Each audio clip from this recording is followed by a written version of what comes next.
Today on Foxpro's Fast and Furious. Foxpro's Abner Druckenmiller heads west in search of his first Arizona coyote. His simple quest turns into an unforgettable adventure.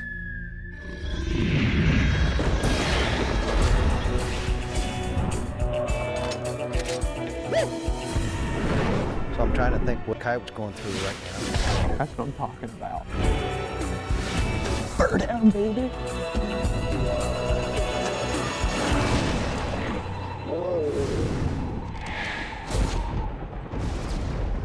Welcome to another edition of Foxpro's Fast and Furious. I'm Abner Druckenmiller, and this week we're hunting in the southwest desert of Arizona. Oftentimes it's been said that some of the smallest things can determine the success of a hunt. I just didn't think that it could come down to beans and grasshoppers.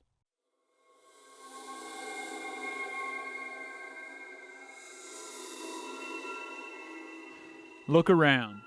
This is absolute no man's land. Welcome to far southern Arizona, one of the prettiest places on earth. Also the kind of place where coyotes outnumber people. There's just no one around. This is exactly why Arizona predator hunting legend Jay Nystetter likes to hunt here. Nice and cool out this morning. This is comfortable weather to be calling coyotes. Yeah, it's pretty chilly for Arizona, for at least what most people think. I've come to Arizona for a couple of reasons. To hunt with the legendary Jay Nystetter, and to hopefully get a few shots at some coyotes. So the goal of my hunt in Arizona was to kill my first Arizona coyote. I talked to Jay over the last few years and always wanted to get down here and do some calling with him.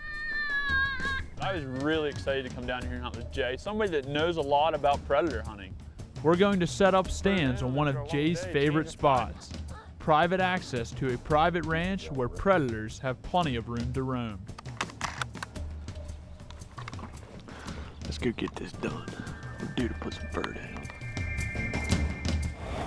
Here we go, we're in Arizona. This is the first stand we've done for this trip. We're sitting on a big rock outcropping here. Really crisp, clear, quiet morning. We're gonna start calling and see if we can't get them to come in close enough for the shotgun. It ought to be fast and furious. We're setting up in the foothills near the Mexican border. The calls, as far as sound goes, I'm a big advocate of the food source sounds, which is the rabbits and the bird in distress. I'm using the Foxpro Prairie Blaster and hoping these coyotes will get close enough for me to take a few with the scattergun. Jay seems to think we'll have good luck. I think there's probably 60,000 breeding pairs of coyotes here in Arizona at any one given time, but that doesn't include the offspring, the first year coyotes, the coyotes that don't breed, the transient coyotes, whatever. So there is a good population of coyotes. First stand, we set up shop and wait. Not much happening until this. We get a quick glimpse of a coyote. A couple seconds later, he busts us. Just see it out there. It's 1 o'clock. He boogered. I didn't even get a chance to move yet. You think he saw the decoy and boogered? Then we caught one in. Here's the thing about this part of the world. Coyotes don't often go hungry. Look around and you'll see why. Grasshoppers. Lots and lots of big grasshoppers. These grasshoppers are huge. This time of year, there's lots and lots of grasshoppers. Thing is enormous. And it's a free meal for the coyotes. Why they think they're tasty, I don't know. I tell you what, they probably only have to eat 4 or 5 of these things and be full. Jeez. Here we go, stand number 2 in Arizona. We gotta put some fur down. Hopefully we'll do it right here. Let's get her done. We set up amidst the mesquite thorn with the decoy and start calling. We started calling and it was probably 10-minute mark and I had switched sounds to jackrabbit distress. Jay,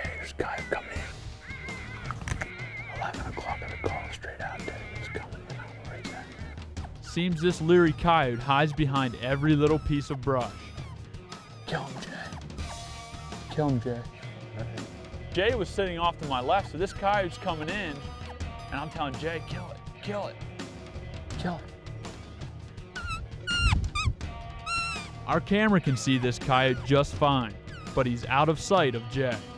Right in front of you, Jay. Going away. Right in front of you. 12 o'clock. And it starts to bugger out and it starts going to my right. It stopped behind a bush for me, but he got a shot at it. And he just made a tremendous shot on this coyote. Got a baby, fur down. Smoked him. Smoked him. Oh. Probably a 2-year-old, huh? Female. Female? Full belly? I bet it's all grasshopper. Feel that? Feel it. Young grasshopper. And she's good size, too. 24 pounds. Maybe, just maybe, this Arizona hunt is looking up. Up next, our hunt takes quite the turn. Story of our day today. I got a flat. You're watching Foxpro's Fast and Furious.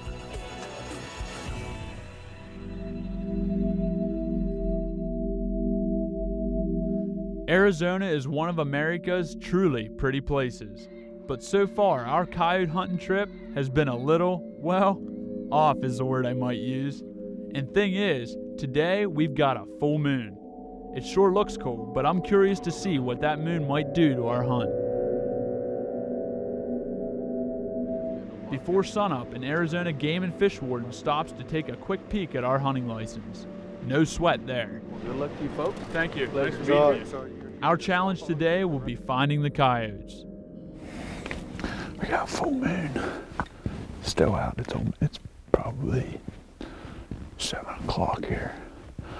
But a lot of opinions about the moon and predators, but the only thing I've gathered so far is that these predators out in Arizona, these coyotes are starting to run about.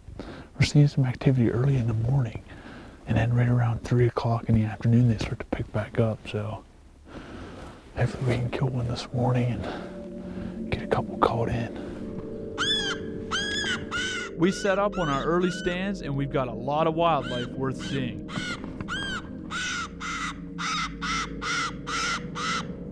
Just not the kind we're here to chase.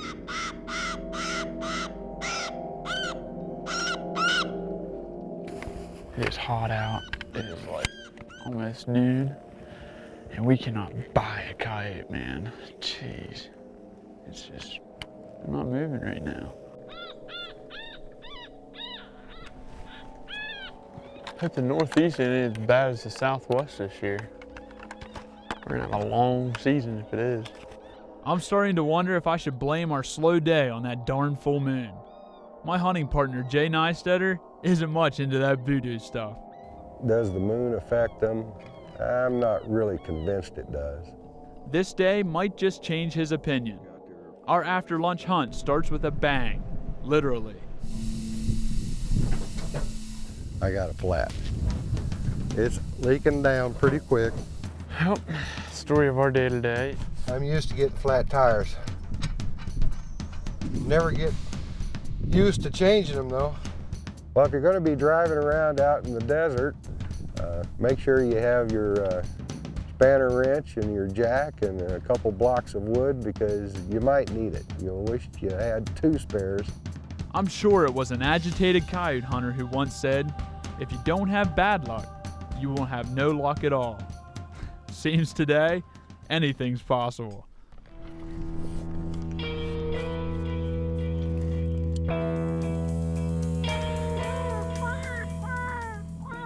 We set up on yet another stand along a brush line.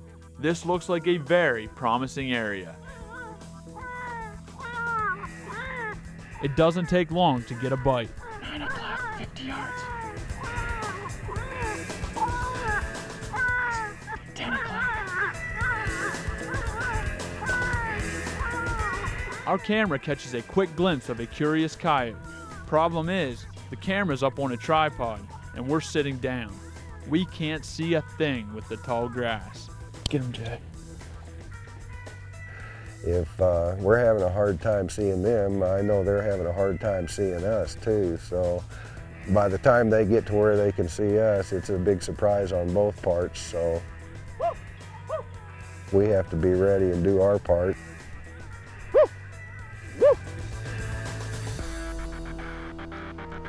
I couldn't see him through that tall grass. He comes sneaking up there, I missed the call, and then went back out. That grass too high, all I could see was his ears. Couldn't get a shot at him.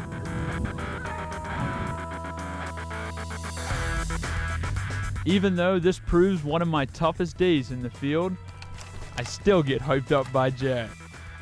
Okay.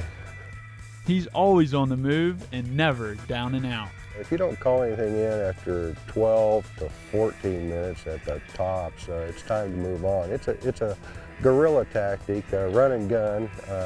Your numbers are there, so there's no sense in wasting a lot of time. Which is why we move on to our third stand of the afternoon. Again, we get ready for action. We set up on this third stand, and out of nowhere, the wind just starts howling. 25, 30 miles an hour. It turned into sand blowing and dirt flying, and it was just tough to call in those conditions. I'm pretty well convinced that that darn full moon has us fouled up. It's been a tough day, and it's time to loosen things up. If there's any good news from this day, it's that it's over, and we get to start fresh tomorrow. And that sunset right there reminds us of the glory of God and the creation that He has. It's an awesome, awesome thing. We'll say a prayer tonight. Maybe we can kill a couple more coyotes tomorrow. But that is gorgeous.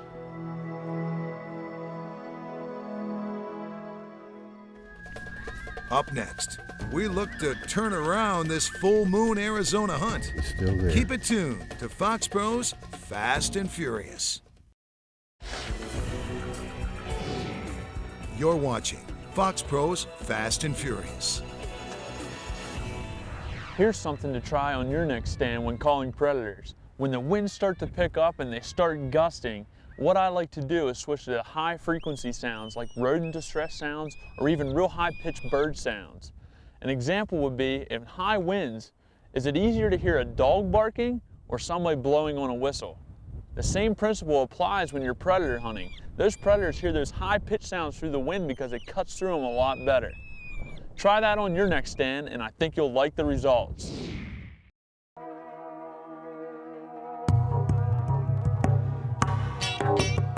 Arizona is home to one of the country's healthiest populations of coyotes.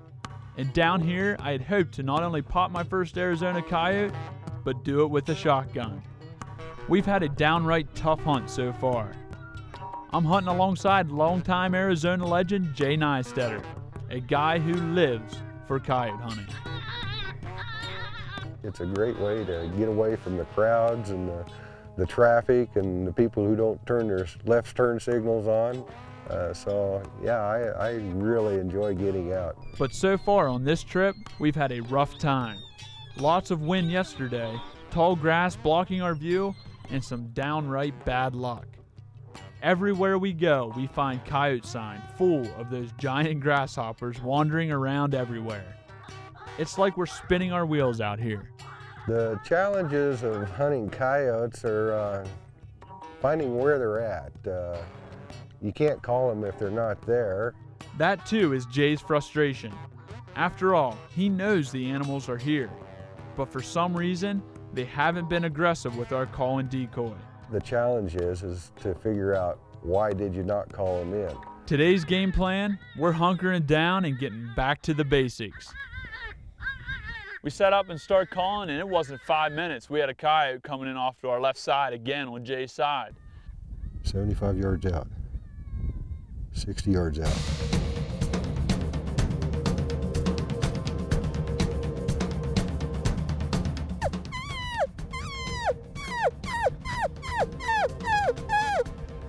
All right, he's coming to the left. Wait till he gets on the other side of this bush.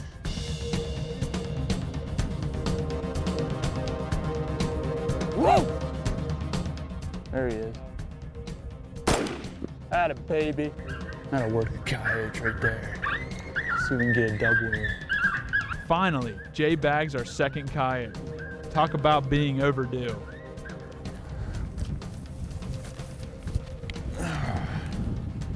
That's a pretty coyote. Look at those hackles there. Good markings.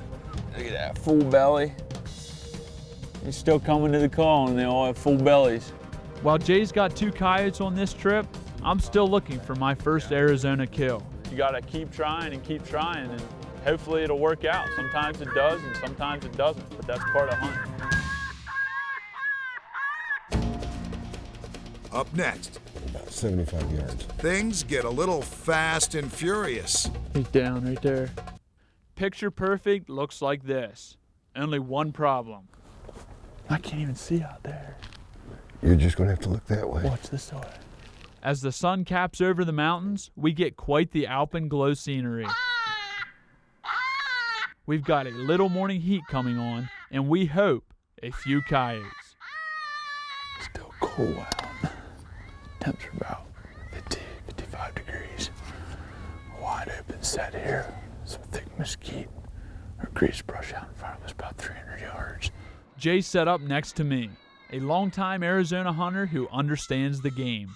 Oh, this is a great game. I'm not too much of a city kid, even though I live and work in the city. It gives me a chance to get away and enjoy seeing things that most people never see. One of the reasons I like to hunt too, but I'm here for the coyote action, which hasn't been exactly fast and furious until this. 11 o'clock, coming in good. 75 yards. Oh yeah, I see him. You want him?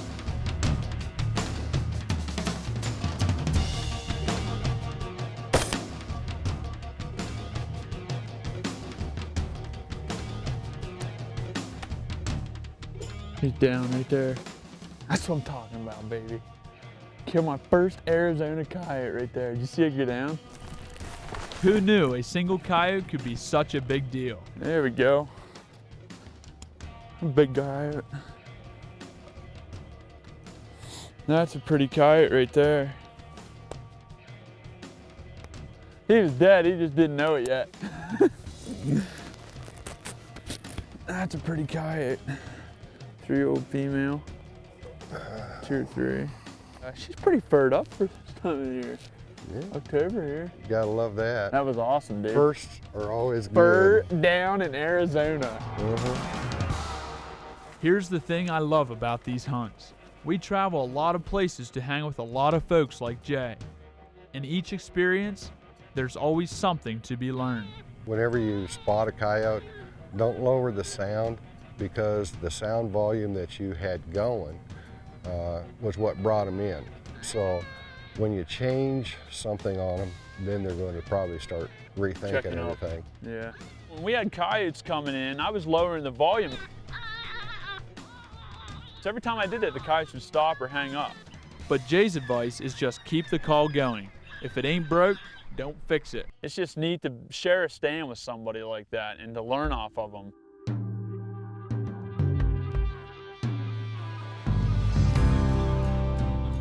In 4 days of hunting, we experienced the good, the bad, and the ugly of Arizona coyotes. One minute we had coyotes coming into our calls, next minute we'd hunt stand after stand after stand without a bite. But if you take the time to just look around, appreciate the pretty places and the beauty of the animal we chase, you will realize that Arizona is just about perfect.